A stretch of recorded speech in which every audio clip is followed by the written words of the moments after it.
5 star cloud kitchen. ఈ దారిలోకి మేము వచ్చాం. పూర్తి వివరాలకు చదవండి రేపటి సాక్షి హైదరాబాద్ ఎడిషన్. మెరుపు మెరిస్తే వాన కురిస్తే ఆకాశమున హరివిల్లు విరిస్తే అది మా కోసం అని సంబరపడిపోయే పసికూనలు వాళ్ళు. బాల్యం చాలా అందంగా ఉంటుందని మనం చదువుకున్నాం, కానీ కొన్ని బాల్యాలు మాత్రం అంత అందంగా ఉండవు. వాళ్ళు చాలా నొప్పితో బాధతో విలవిలలాడాల్సిన పరిస్థితి శరీరం కల్పిస్తుంది. అటువంటి వారే క్యాన్సర్ బాధిత పిల్లలు. అటువంటి క్యాన్సర్ బాధిత పిల్లల్ని ఈరోజు చిల్డ్రన్స్ డే స్పెషల్ ఎపిసోడ్ సందర్భంగా మనం పలకరించబోతున్నాం. మనం ప్రస్తుతం ఎంఎన్జే క్యాన్సర్ హాస్పిటల్లో ప్రస్తుతం ఉన్నాం. ఇక్కడ 150 మంది చిన్నారులు క్యాన్సర్ బారిన పడి చికిత్స పొందుతున్నారు. వాళ్ళందరినీ పలకరిద్దాం. డాక్టర్స్ అసలు క్యాన్సర్ గురించి ఏం చెప్తున్నారు, పిల్లల్లో క్యాన్సర్ రాకుండా ఏమైనా జాగ్రత్తలు తీసుకోవచ్చా, తల్లిదండ్రులు ఇలాంటి పిల్లల్ని ఎంత కేర్ఫుల్గా చూసుకుంటున్నారు, ఇలాంటి వివరాలన్నీ కూడా తెలుసుకునే ప్రయత్నం చేద్దాం. ప్రస్తుతం నేను ఎంఎన్జే క్యాన్సర్ హాస్పిటల్ చిల్డ్రన్స్ వింగ్లో ఉన్నాను.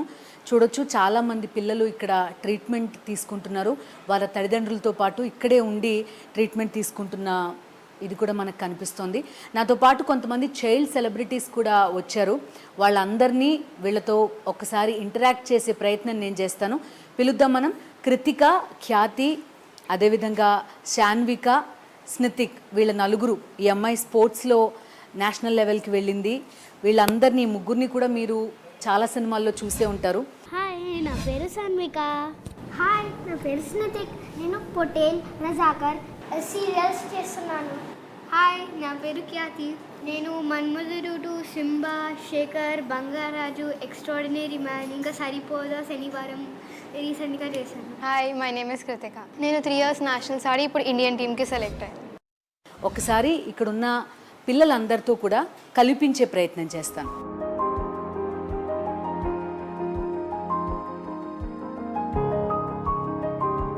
ఎలా ఉందమ్మా బాబుకి ఇప్పుడు? ఎట్లా ఉంది? హెల్త్ మంచిగా ఉంది. మంత్లీ టాబ్లెట్స్ వాడుతున్నాం. స్కాన్ రాశారు, సిటీ స్కాన్ తీపించాం. అయితే గడ్డ ఎట్లా పెరుగుతుందా తగ్గుతుందా అనేసి దాంట్లో చూసి ట్రీట్మెంట్ మీద మొదలు పెడతా అనేసి చెప్పారు. బాగుంది ఇప్పుడు. ఏంటి నీ పేరేంటి? హాయ్, జశ్వంత్. జశ్వంత్. ఎలా ఉన్నావు జశ్వంత్? బాగున్నాను. ఇప్పుడు ఓకేనా? లంచ్ చేసావా? ఎలా ఉన్నావు? బాగున్నాను. లంచ్ తిన్నావా? తిను. శాన్విక. హాయ్. హాయ్. తన పేరు స్నితిక్. ఏం సినిమాలు చేసావు? పొటేల్, రజాకర్, ఎన్బికే 109. ఏం సినిమాలు చూసావు? అల్లు అర్జున్ సినిమాలు. డాన్స్ ఇష్టమా, పాటలు ఇష్టమా? డాన్స్. డాన్స్ ఇష్టమా? మీలో ఎవరికి డాన్స్ ఇష్టం? ఎవరు పాడతారు? నువ్వు పాడతావా తన కోసం? 100 దేవులే కలిసొచ్చిన అమ్మానిలాగా చూడలేదమ్మా, కోట్ల సంపదే అందించిన నువ్విచ్చే ప్రేమే దొరకదమ్మా, నా రక్తమే ఎంతిచ్చినా నీ త్యాగాలనే మించునా, నీ రుణమే తీర్చాలంటే ఒక జన్మైనా సరిపోదమ్మా, నడిచేటి కోవెల నీవేలే. బాగా పాడిందా లేదా శాన్విక? బాగా పాడిందా? శాన్వికకి క్లాప్స్ కొడదామా మరొకసారి? హాయ్, నా పేరు బిందు. నీ పేరేంటి? రిషిప్రియ. రిషిప్రియ. హాయ్. సినిమాలు చూస్తావా రిషిప్రియ? లాస్ట్ ఏ సినిమా చూసావు? శ్యామ్ సింగరాయ్ చూసావా? ఓకే. ఎలా ఉందండి మీ పాపకి? బాగుంది. బాగుందా? ఎలా ట్రీట్మెంట్ ఇస్తున్నారు ఇక్కడ? బాగానే ఇస్తున్నారు. ఎక్కడి నుంచి వచ్చారు మీరు? సిద్దిపేట. ఎన్నాళ్ళు అయింది ఇక్కడికి వచ్చి మీరు? 1 week అయింది. 1 week అయింది. పాప ప్రోగ్రెస్ ఉందంటున్నారు డాక్టర్స్. డాక్టర్స్ అంతా బాగా చూస్తున్నారా? బాగానే ఉన్నాయి. డాక్టర్ వాళ్ళంతా బాగానే రెస్పాండ్ ఇస్తారు. అన్ని మంచిగా ఉన్నాయి. ఏ ఊరు నుంచి వచ్చావు? జైరాబాద్ బద్దిపూర్. అవునా. స్కూల్లో ఏ సబ్జెక్ట్ ఎక్కువ ఇష్టం? మ్యాథ్స్. మ్యాథ్స్ ఇష్టమా? 1 + 1 ఎంత? 1 నీ ఫేవరెట్ హీరో ఎవరు? Fire and man. లంచ్ చేసావా? చేసా. ఏం తిన్నావు? అన్నం పప్పు. నేను కూడా సేమ్ పించ్. హాయ్, నీ పేరేంటి? చేతను. ఏమేమి ఆడతావు? దాగులు మూత, క్రికెట్, క్రికెట్ ఇష్టమా? ఫుట్బాల్. అవునా. స్కూల్కి వెళ్తావా? ఇష్టమా స్కూల్? आपका नाम क्या है? मम्मा अरहान. तुम्हारा फेवरेट कलर क्या है? रेड. आपका नाम क्या है? My name is Maisa Fatima. कौन सी क्लास में पढ़ती हो? 4th. क्या पसंद है खाने में? भाजी भाजी. खाना. हाय, హాయ్ నీ పేరేంటి? చిటిచందన కలర్ ఏంటి? Pink hi. హాయ్ నీ పేరేంటి? ఆకాష్ నీ ఫేవరెట్ కలర్ ఏంటి? రెడ్ రెడ్డా? నువ్వు రెడ్ టీ షర్ట్ వేసుకున్నావు. ఏమేమి గేమ్స్ ఆడుతుంటావు? కెరమ్ క్రికెట్ క్రికెట్ చూస్తావా? ఎవరెవరు ఇష్టం? ధోని ధోని ఫ్యానా? నేను కూడా 5 fan. నేను కూడా ధోని ఫ్యాన్ తెలుసా? నీ ఫేవరెట్ హీరో ఎవరు? అల్లు అర్జున్ అల్లు అర్జున్. పుష్పరాజ్ తగ్గేదేలే. సో చూశారు కదా, పిల్లలందరినీ కలిశారు కదా, మరి వాళ్ళని హ్యాపీ చేయడానికి మీరేం చేస్తారు? శాన్విక డాన్స్ చేస్తావా? ఓ గ్రేట్. నువ్వు? నేను కూడా నాటు ఇద్దరు కలిసి చేస్తారా? ఓకే. నువ్వు? నాటు ఓ ముగ్గురు కలిసి ఒకటే సాంగ్కి చేస్తారు. ఓకే. సో వీళ్ళు ముగ్గురు కలిసి ఒకే సాంగ్కి నాటు సాంగ్కి డాన్స్ చేస్తూ ఉంటున్నారు. ఈ పిల్లలందరికీ కూడా వాళ్ళ డాన్స్ చూపిద్దాం అంటున్నారు. సో ఒక్కసారి చూద్దాం. రోజు రోజుకి క్యాన్సర్ రోగుల సంఖ్య కూడా పెరుగుతోంది. అలాంటిది పిల్లలకి క్యాన్సర్ ఎందుకు వస్తుంది, దీనికి కారణాలేంటి, అర్లీ స్టేజెస్లో పిల్లల్లో వచ్చే క్యాన్సర్ని ఏ లక్షణాలని బట్టి తల్లిదండ్రులు గుర్తించవచ్చు, ఈ అవగాహన కూడా చాలా ముఖ్యం. ఈ అంశాల గురించి తెలుసుకునే ప్రయత్నం చేద్దాం. మనతో పాటు డాక్టర్ అనుదీప్ ఉన్నారు, మెడికల్ ఆంకాలజిస్ట్ ఆయన. నమస్తే డాక్టర్. సో పిల్లల్లో ఏ లక్షణాలని బట్టి వీళ్ళకి ఇబ్బందులు ఉన్నాయి, లేకపోతే భవిష్యత్తులో క్యాన్సర్ రావచ్చు అని కనుక్కోవచ్చు? అసలు క్యాన్సర్స్ అనేటివి ఎన్ని రకాలు ఉంటాయి? పిల్లల్లో అయినా కానీ పెద్దవాళ్ళ అడల్ట్స్లో అయినా కానీ క్యాన్సర్స్ అనేటివి 2 రకాలుగా ఉంటాయి, బ్రాడ్గా డివైడ్ చేస్తే. అందులో ఫస్ట్ వచ్చేసి హిమటలాజికల్ మ్యాలిగ్నెన్సీస్ అంటాం, రెండోది సాలిడ్ ట్యూమర్స్. ఈ హిమటలాజికల్ మ్యాలిగ్నెన్సీస్ అంటే ఏంటి అంటే బ్లడ్లో కానీ బ్లడ్ రిలేటెడ్ లింఫాటిక్ సిస్టంలో కానీ వచ్చే వాటిని హిమటలాజికల్ మ్యాలిగ్నెన్సీస్ అంటాం. సాలిడ్ ట్యూమర్స్ అంటే బాడీలో డిఫరెంట్ పార్ట్స్ ఆఫ్ ద బాడీలో గడ్డల్లాగా ఫామ్ అయ్యేదాన్ని సాలిడ్ ట్యూమర్స్ అంటాం. పిల్లల్లో హిమటలాజికల్ మ్యాలిగ్నెన్సీస్ ఏవి ఎక్కువ వస్తాయి, సాలిడ్ ట్యూమర్స్ ఏవి ఎక్కువ వస్తాయి అని చూసుకుంటే హిమటలాజికల్ మ్యాలిగ్నెన్సీస్లో పిల్లల్లో వచ్చేది most common malignancy ALL, acute lymphoblastic leukaemia. అదే సాలిడ్ ట్యూమర్స్లో కామన్గా వచ్చేది బ్రెయిన్ ట్యూమర్స్, న్యూరోబ్లాస్టోమా, నెఫ్రోబ్లాస్టోమా కిడ్నీలో వస్తుంది, లేదంటే డిఫరెంట్ పార్ట్స్ ఆఫ్ ద బాడీలో ఏవైనా గడ్డల్లాగా ఫామ్ అవ్వచ్చు. డిఫరెంట్ నేమ్స్ ఉంటాయి వాటన్నిటికీ, కానీ బేసిక్గా డివైడ్ చేసుకుంటే ఇవి. సో ఫస్ట్ హిమటలాజికల్ మ్యాలిగ్నెన్సీస్ అంటే మన ALL అనేది ఎలా ప్రెజెంట్ అవుతుంది అనేది తెలుసుకుందాం. చిన్నపిల్లల్లో మోస్ట్ కామన్గా వచ్చే మ్యాలిగ్నెన్సీ ALL. అది ఎలా ప్రెజెంట్ అవుతుంది అంటే పేషెంట్స్కి అన్ఎక్స్ప్లెయిన్డ్ ఫీవర్, అంటే చాలా రోజులుగా ఫీవర్ వస్తూ ఉంటుంది, వాళ్ళకి బాడీ చలి జ్వరంతో ఉంటుంది, బ్లీడింగ్ మేనిఫెస్టేషన్స్ ఉంటాయి, చిగుళ్ళల్లోకి వెళ్ళి కానీ బాడీలో చిన్న చిన్న రక్తం మరకల్లాగా డాట్స్ లాగా కానీ ఫామ్ అవ్వచ్చు. లేదా ఒకవేళ అదే వాళ్ళకు మీడియాస్టినం అంటే చెస్ట్లో కానీ ఒక పెద్ద మాస్ లాగా ఫామ్ అయ్యి బ్రెత్లెస్నెస్ లాగా కూడా ప్రెజెంట్ అవ్వచ్చు. పేషెంట్ నార్మల్ గ్రోత్ అనేది జనరల్గా వాళ్ళ బరువు రెగ్యులర్గా పెరుగుతూ ఉండాలి పిల్లలది, కానీ వీళ్ళకు బరువు పెరగకపోవడం కానీ లేకపోతే ఉన్న బరువు తగ్గిపోవడం కానీ ఈ కారణాల వల్ల మనం చూసి పేషెంట్కి క్యాన్సర్ ఉందేమో అన్న అనుమానంతో ఇమీడియట్లీ డాక్టర్ని కలపాలి.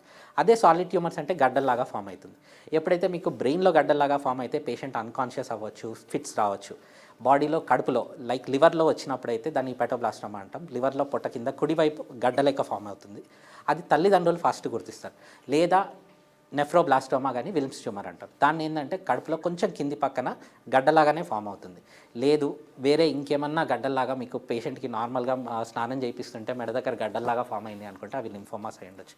సో ఇవి ఏవైనా కానీ patient attenders, mother is the first person who will find out. మదర్కే ఫస్ట్ తెలుస్తుంది, ఎందుకంటే రెగ్యులర్గా స్నానం చేయించడం కానీ రోజు పొద్దున్న నుంచి సాయంత్రం వరకు చూసేది మదర్ ఎక్కువగా చూస్తూ ఉంటుంది కాబట్టి మదర్కి ఫస్ట్ తెలిసిపోతుంది. సో వెంటనే ఇమీడియట్గా వాళ్ళ లోకల్గా ఎవరైతే డాక్టర్ ఉన్నారో ఆ లోకల్ డాక్టర్ ట్రైన్డ్ డాక్టర్స్కి చూపించాలి. వాళ్ళు ఇమీడియట్లీ సస్పిషన్ వాళ్ళకి ఆల్రెడీ తెలిసి ఉంటుంది కాబట్టి ఇమీడియట్లీ మా దగ్గరికి పంపిస్తారు. వన్స్ మా దగ్గరికి వచ్చిన తర్వాత పేషెంట్ కంప్లీట్లీ స్టార్టింగ్ నుంచి ఎండింగ్ వరకు స్క్రాచ్ టు స్క్రాచ్ మేము చూసుకుంటాం. స్కానింగ్ మొత్తం మా దగ్గరనే అవుతాయి, ఫ్రీగా అవుతాయి, అన్ని స్కాన్స్ అవుతాయి. నెక్స్ట్ వచ్చేసి బయాప్సీ టెస్ట్లు, అవి మేమే చేయిస్తాం, ఫ్రీగా చేయిస్తాం. నెక్స్ట్ ట్రీట్మెంట్, కంప్లీట్ స్టార్టింగ్ నుంచి ఎండింగ్ వరకు ట్రీట్మెంట్ కూడా మొత్తం మాదే బాధ్యత. పేషెంట్కి కంపల్సరిగా ఏవైతే తీసుకోవాల్సిన న్యూట్రిషన్ కానీ, న్యూట్రిషన్కి we have association with Cuddles organization. Complete nutrition, వాళ్ళకి ఈ వెయిట్కి ఎంత న్యూట్రిషన్ ఇవ్వాలి, ఏం ఫుడ్స్ ఇవ్వాలి, వాళ్ళకు ప్రోటీన్ ప్యాకెట్స్ ఇస్తాము, లేకపోతే dry fruits packets, everything we take care. Cancer నయమై పిల్లల్ని ఇంటికి తీసుకెళ్తున్న సమయంలో ఆ తల్లిదండ్రుల ఆనందం వర్ణనాతీతమైంది. వాళ్ళు ఏమంటున్నారు, వాళ్ళ అనుభవాలేంటి, ఒక బ్రేక్ తర్వాత చూద్దాం. MNJ క్యాన్సర్ హాస్పిటల్లో ట్రీట్మెంట్ తీసుకుంటున్న పిల్లల పేరెంట్స్ వీళ్ళంతా కూడా ఇక్కడ ట్రీట్మెంట్ ఏ విధంగా ఉంది, వాళ్ళ పిల్లల హెల్త్ ఎంతవరకు ఇంప్రూవ్ అయింది అడుగుదాం. ఎక్కడి నుంచి వచ్చారమ్మా మీరు? మేము ఫ్రమ్ కామారెడ్డి. కామారెడ్డి. ఎన్నాళ్ళు అయింది ఇక్కడికి వచ్చి? 9 months అవుతుంది. లాస్ట్ ఎండింగ్ ట్రీట్మెంట్ ఇప్పుడు పాపది క్యూర్ అయిపోయినట్టే అన్నారు. లాస్ట్ ఎండింగ్ ట్రీట్మెంట్ తర్వాత మళ్ళీ 2 years మెయింటెనెన్స్ ఉంటుంది. 1 month ఒకసారి 1 monthly టాబ్లెట్స్ తీసుకోవాలి. ఓకే. ఓకే పాప అయితే ఓకే బెటర్. ఇప్పుడు మెల్లగా జాగ్రత్తగా స్కూల్కి దీని అంతటికి పంపించడానికి రెడీగా ఉన్నారు? రెడీ. మెయింటెనెన్స్ టైంలో ఏం కాదు, ట్రీట్మెంట్ ఎండింగ్ తర్వాత మెయింటెనెన్స్ టైంలో పంపిస్తాను. ఒకటే పాప మీకు? బాబు 1.5 year. ఓకే. సో పాప ఇప్పుడు కంప్లీట్ క్యూర్ అయిందని డాక్టర్స్ చెప్పారు. మీరు హ్యాపీగా ఉన్నారు ఇప్పుడు చాలా. ఎలా స్ట్రగుల్ అయ్యారమ్మా? అండ్ మీరు పేరెంట్స్కి ఇంకా ఏం సజెషన్స్ ఇస్తారు? మీ జర్నీ ఎట్లా జరిగింది? మా జర్నీ అంటే అది పాప పుట్టినప్పటి నుంచి ఏం లేదు, జస్ట్ ఫీవర్ తోటి, నార్మల్ ఫీవర్ తోటి హాస్పిటల్ జాయిన్ అయినాం. కానీ ఫీవర్ తగ్గాక 15 days తర్వాత బ్లడ్ టెస్ట్ చేయించినాం. బ్లడ్ టెస్ట్ తోటి ప్లేట్లెట్స్ డౌన్ అయినాయి. ప్లేట్లెట్స్ డౌన్ వల్ల ఇక్కడికి వచ్చి ఇన్ఫెక్షన్, బ్లడ్ ఇన్ఫెక్షన్ అన్నారు. దాంట్లో బ్లడ్ ఇన్ఫెక్షన్ అయ్యి కిమ్స్లో బోన్ మ్యారో వేస్తే ఫస్ట్ స్టేజ్ 1 అని తెలిసింది స్టార్టింగ్లో. 12% అట్లా ఉంది అన్నాగానే ఇక్కడికి జాయిన్ అయ్యి ఇక్కడనే కీమోథెరపీ పెట్టించుకున్నాం. 9 months ఇప్పుడు దాని తర్వాత 45 days ట్రీట్మెంట్ తర్వాత మళ్ళీ బోన్ మ్యారో వేస్తే నెగిటివ్ వచ్చింది. దానికి 6 months కోర్స్ ట్రీట్మెంట్ వాడినాం. ఇప్పుడు ఎండింగ్ ట్రీట్మెంట్ ఉంది, ఇంకా 4 injections అయితే అయిపోతుంది. సో డాక్టర్ చెప్పినట్టు తను ఇనీషియల్గా ఏవైతే సిమ్టమ్స్ చూసారో ఆ సిమ్టమ్స్ని బట్టి తెలుసుకుని మంచి స్పెషలిస్ట్ దగ్గర చూపించడంతో వాళ్ళ పాపకి ఇప్పుడు కంప్లీట్గా క్యూర్ అయ్యి వెళ్తున్నారు అనేది చెప్తున్నారు. మీరండి, మీ పాపన బాబునా? అఖిలేష్ ఎట్లా ఉన్నావు? బాగున్నావా ఇప్పుడు? ఓకే. క్యూర్ అయిపోయినట్టేనా? ఎన్నాళ్ళ నుంచి ట్రీట్మెంట్? జనవరి 25 వచ్చిన మేడం. జనవరి 25. ఓకే. ఇప్పుడు ఎట్లా ఉందని చెప్తున్నారు డాక్టర్లు? బాగుంది. రిపోర్ట్లో బోన్ మ్యారో రిపోర్ట్లో 0 వచ్చింది, బాగుంది అని చెప్పింది. ఓకే. మీ జర్నీ ఎట్లా సాగిందండి? ఆల్మోస్ట్ జనవరి అంటే ఒక 11 నెలలు ఇప్పటిదాకా ఇంచుమించుగా. మీరు ఎక్కడెక్కడికి వెళ్ళారు? మీరు పేరెంట్స్కి ఏం చెప్తారు? మా కొడంగల్ కాన్స్టిట్యున్సీ ఆడ చూపించుకున్నాము. నీలాపూర్కి వెళ్ళమని చెప్పిండ్రు. వీడికి రాగానే ఇట్లా బ్లడ్ టెస్ట్ చేస్తే WBC ఎక్కువైందని చెప్పి ఇట్లా క్యాన్సర్ ఉంది నిర్ధారణ అయిందని ఇటు పంపించినారు మేము హాస్పిటల్. నేను చక్కగా ఇక్కడ వచ్చేసినాం. మేము ఎక్కడ చూపించలేదు, ఓన్లీ నీలాపూర్ హాస్పిటల్లో చూపించినాం. ఆ నుంచి ఇక్కడికి పంపించింది. ఇక్కడ ట్రీట్మెంట్ అదంతా ఎట్లా ఉందండి? డబ్బులు ఎంత ఖర్చు అయ్యాయి? వీళ్ళు ఫ్రీగా చేశారా? అంటే ఇక్కడైతే మాకు మామూలు ఖర్చులు అయినా కానీ కాకపోతే గవర్నమెంట్ ఆరోగ్యశ్రీ వర్తించింది, దానిపైన నడుస్తుంది. ఆరోగ్యశ్రీ పైన. మీరే ఊరించి వచ్చారు? గద్వాల్. ఎలా ఉంది పాప? పాప ఉందా? ఎన్నాళ్ళ నుంచి ట్రీట్మెంట్? సంవత్సరం అవుతుంది. ఏంటి పాప నీ పేరేంటి? ఆలియానా? ఓకే. ఆలియా ఇప్పుడు బాగుంది. ఎట్లా తెలిసిందండి మీకు ఫస్ట్? అసలు బయటికి వచ్చిండే మేము చూపించుకున్నాం బయట, ఇది క్యాన్సర్ గడ్డ అని చెప్పేసి ఇక్కడ పంపించినారు. ఇక్కడే సర్జరీ చేయించుకున్నాం. కీమోలు అయిపోయినాయి అంతే. ఎన్ని సైకిల్స్ చేశారు? 40 కీమోలు అని చెప్పినారు, అయిపోయినాయి. ఓకే. అంతా ఫ్రీ ఆఫ్ కాస్ట్ చేశారు ఇక్కడ. ఆలియా ఎట్లా ఉన్నావు? హాయ్ చెప్పు. ఎట్లా ట్రీట్మెంట్ టైంలో అంతా బాగానే ఉండిందండి? ఓకే. సో వీళ్ళంతా హ్యాపీ పేరెంట్స్ అనమాట. ట్రీట్మెంట్ తీసుకున్నారు, కీమో సెషన్స్ ఇవన్నీ కూడా కంప్లీట్ చేసుకుని పిల్లల్ని తీసుకుని వెళ్తున్న వాళ్ళు వీరంతా. ఇక్కడ ట్రీట్మెంట్ బాగుంది, హ్యాపీగా మేము వెళ్తున్నాము అనేది చెప్తున్నారు. సో మెల్లగా అడ్వాన్స్డ్ కంట్రీస్లో ఎటువంటి ట్రీట్మెంట్స్ ఉన్నాయో, అదేవిధంగా ఎలా టెక్నాలజీ ఉందో, మెడికేషన్ ఉందో, దాన్ని ఇక్కడికి తీసుకొచ్చే ప్రయత్నం కొంతవరకు చేస్తున్నారు. దాంతో చాలామంది పిల్లల జీవితాలు కూడా మెరుగ్గా అవుతున్న పరిస్థితి. ఆలియా లాంటి వాళ్ళు దానికి బెస్ట్ ఎగ్జాంపుల్ అని కూడా చెప్పుకోవచ్చు. ఈ ట్యూమర్స్ ఇవి క్యాన్సరస్ లేదు, ఏదో చిన్నవి కాదు అని ఎట్లా తెలుసుకోవచ్చు పేరెంట్స్? సో ఫస్ట్ థింగ్, ఎప్పుడు అనుమానం ఉన్నా ఫస్ట్ డాక్టర్ని కలవాలి. డాక్టర్ డిసైడ్ చేస్తాడు ఇది క్యాన్సరా నాన్ క్యాన్సరా అని. అప్పటి వరకు వాళ్ళు ఇది క్యాన్సర్ అవుతుందేమో అన్న భయంతోనే రావాలి. అప్పుడైతేనే మనం పర్ఫెక్ట్ ఇవాల్యుయేషన్ చేసుకోగలుగుతాం. ఓకే. అయితే ఫ్యామిలీ హిస్టరీ ఏదైనా క్యాన్సర్ ఉన్నా, లేకపోతే ఆ భయం చాలా మందికి ఉంటుంది, మా పిల్లలకు కూడా వస్తుందేమో అని చెప్పి, అది ఎంతవరకు రోల్ ప్లే చేస్తుంది జెనెటిక్స్ అనేది? జెనెటిక్స్ అనేది యాజ్ ఆఫ్ నో ప్రూవెన్. అంత కంప్లీట్గా జెనెటిక్ రిస్కే కాదు. క్యాన్సర్ రావాలంటే తల్లిదండ్రులకు ఉంటేనే వస్తుంది, లేకపోతే వాళ్ళలో ఏమైనా మ్యూటేషన్స్ ఉంటేనే పిల్లలకు వస్తాయి అన్నట్టు కాదు. But there is around 15 to 20% risk association ఉంది, బట్ నాట్ కంప్లీట్. ఇప్పుడు మా దగ్గర ఉన్న క్యాన్సర్ అందరు పేషెంట్లు వాళ్ళ తల్లిదండ్రులకు ఉంది అని కాదు, లేదా వాళ్ళ ఫ్యామిలీలో ఏమైనా జెనెటిక్ మ్యూటేషన్స్ ఉన్నాయని కాదు. During the course of development ఏవో మ్యూటేషన్స్ అయి ఉంటాయి, డెవలప్మెంట్ అయి ఉంటుంది. కానీ హెరిడిటరీ పరంగా వచ్చేటి 15 to 20% కేసెస్ కంటే ఎక్కువ ఉండకపోవచ్చు. ఓకే. సో పిల్లల్లో రావడానికి మరి పర్టిక్యులర్ రీజన్ ఏంటి? మీ దగ్గర ఉండే ఒక యంగెస్ట్ అంటే ఏ ఏజ్ పిల్లలు ఉంటారు? 3 months, 6 months, 1 కంటిన్యూస్ వస్తూనే ఉంటాయి. డిఫరెంట్ క్యాన్సర్స్ ఏజ్ గ్రూప్ని బట్టి డిఫరెంట్ క్యాన్సర్స్ ప్రెజెంటేషన్స్ ఉంటాయి. బట్ ఓవరాల్ ఈ పర్టికులర్ ఏజ్ గ్రూప్లో ఎక్కువ వస్తాయని అయితే చెప్పలేము. ఫర్ ఎగ్జాంపుల్ ఏఎల్ఎల్కి ఒక ఏజ్ గ్రూప్ ఉంటుంది, న్యూరోబ్లాస్టోమాకి ఒక ఏజ్ గ్రూప్ ఉంటుంది, విల్మ్స్ ట్యూమర్కి ఒక ఏజ్ గ్రూప్ ఉంటుంది. సో అలా అని చెప్పడానికి స్పెసిఫిక్గా అయితే ఏమీ లేదు. అండ్ మీరు ఇక్కడ చాలామంది పిల్లల్ని అడ్మిట్ చేసుకుంటున్నారు, వాళ్ళకి ట్రీట్మెంట్ ఇస్తున్నారు కదా, వాళ్ళ సైకాలజీ లేకపోతే వాళ్ళ బిహేవియర్ ఎట్లాంటివి గమనిస్తారు, ఆ ఆస్పెక్ట్ని ఎట్లా అడ్రస్ చేస్తారు మీరు? యాక్చువల్గా పిల్లల్ని సైకాలజీ పరంగా చూసుకుంటే వాళ్ళకు డిజీజ్ పరంగా ఇన్సైట్ ఉండకపోవచ్చు, కానీ వాళ్ళు ప్రతిదీగా గమనిస్తూ ఉంటారు. సార్ కొన్నిసార్లు అంటారు, సార్ నిన్న ఇంజెక్షన్ ఇచ్చిండ్రు, వాళ్ళ ఈ ఇంజెక్షన్ ఎందుకు పెట్టలేదు, వాళ్ళకి తెలిసిపోతుంది, పిల్లలకే తెలిసిపోతుంది. సార్ పోయినసారి కీమోథెరపీకి వచ్చినప్పుడు ఎల్లో కలర్ మందు పెట్టారు, ఈసారి వైట్ కలర్ మందు పెట్టారు ఏంటి అని అడుగుతారు. సో వాళ్ళకి అన్నీ తెలుసు, కాకపోతే వాళ్ళకి ఇన్సైట్ లేదు.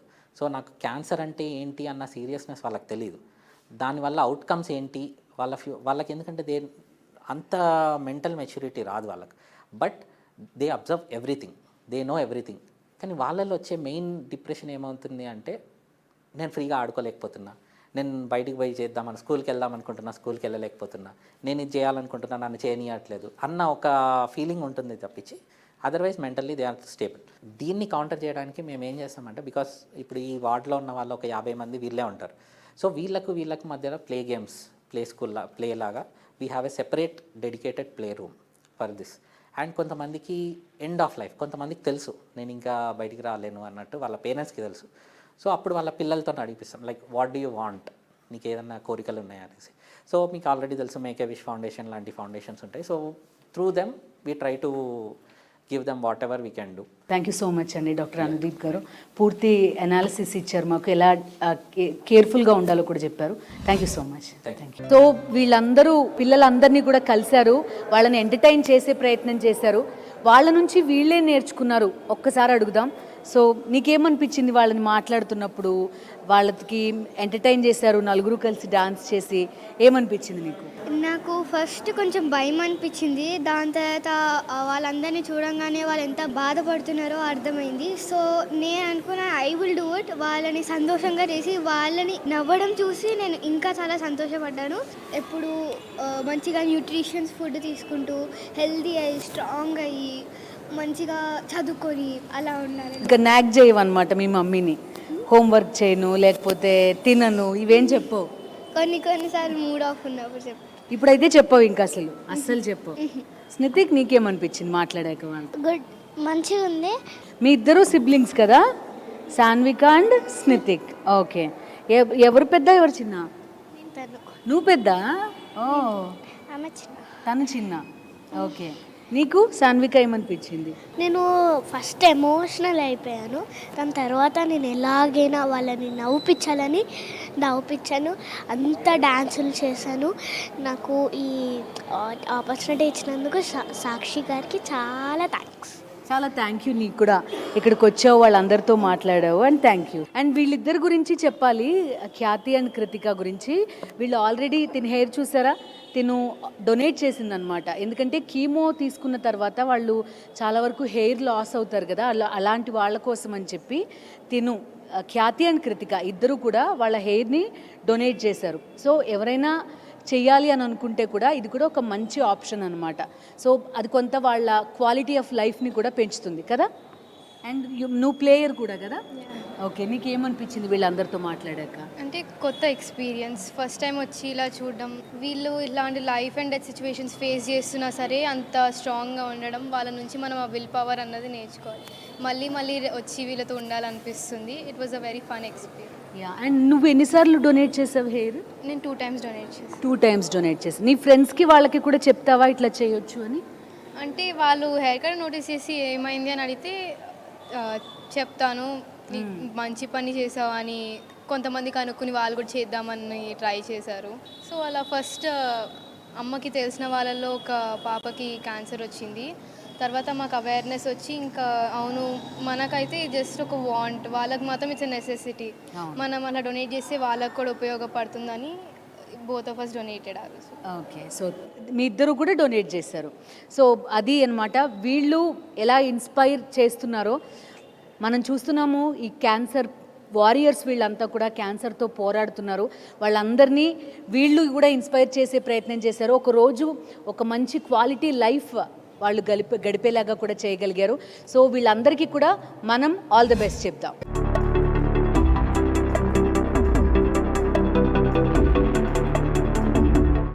Bye bye.